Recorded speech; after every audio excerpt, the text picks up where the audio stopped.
Well, there's an old saying, amongst people like myself who started out their career, spinning records on the radio, believe it or not. And that was, if you want to get people on the dance floor, then put a Rolling Stones record on and then they'll get up and dance. And I think that was something that could always be said about the Stones due to the music, due to the songs, and above all because of the rhythm and the rhythm of Charlie Watts. Now, I went to interview Charlie Watts a few years ago when he used to come quite regularly to Paris. He was a lover of horses and racing and had his own race horses. So came over here quite often and was staying in a rather nice hotel in Avenue Kléber, which is near the Arc de Triomphe.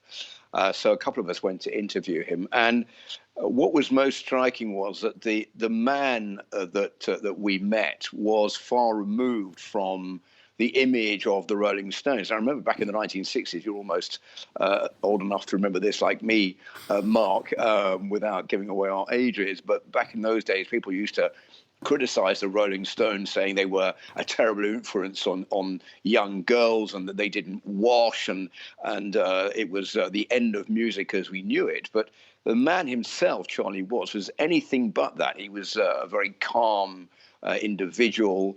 And he said a few things to me that have stuck in my mind. The first one was that he really wasn't that interested in rock and roll itself and in playing with the band, and he would have given it up years ago had it not been for Mick Jagger. He said, Mick Jagger, he knows all about the internet, he knows about social media. I don't care about all that kind of thing, and if it weren't for him, I probably wouldn't be doing this anymore. So he's the one that's buoying this along, that's keeping us all enthusiastic about carrying on working with the Rolling Stones. But for me, it's really just a job.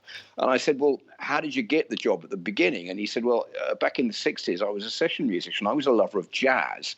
And in particular, one jazz player whose name was Bud Powell. You can look him up. He's on Wikipedia. And he was someone I used to listen to. He really, really made me want to play the drums. So I bought an old banjo and I fixed that up. And then I began playing the drums myself.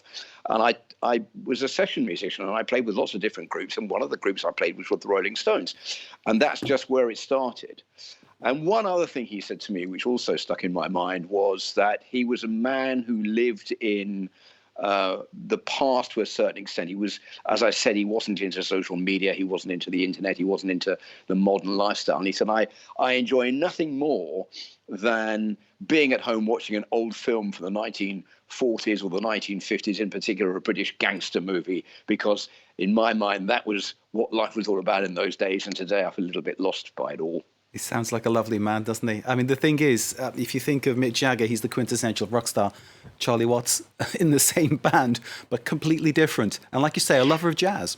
Well, also, I think to give him his due, if you actually ask people to name a famous drummer from a group, most people will know Ringo Starr, some of them will know Keith Moon, some will know Cozy Powell, but I think there's one that everybody will know, maybe along with Ringo Starr, and that is Charlie Watts. You can name dozens of lead singers from groups. When you actually have to name the other members, it's quite hard to think about groups where you'd know the name of the drummer. And Charlie Watts is one of those household names that practically everybody knows. So a great tribute to drummers. I think a real loss to the land of rock and roll, and a severe loss to those of us who grew up with the Rolling Stones, those of us who listened to it and our dreams were all part of the Rolling Stones as well in our future. So rest in peace, Charlie. You'll be sorely missed. Sounds like you liked him, Philip. I did.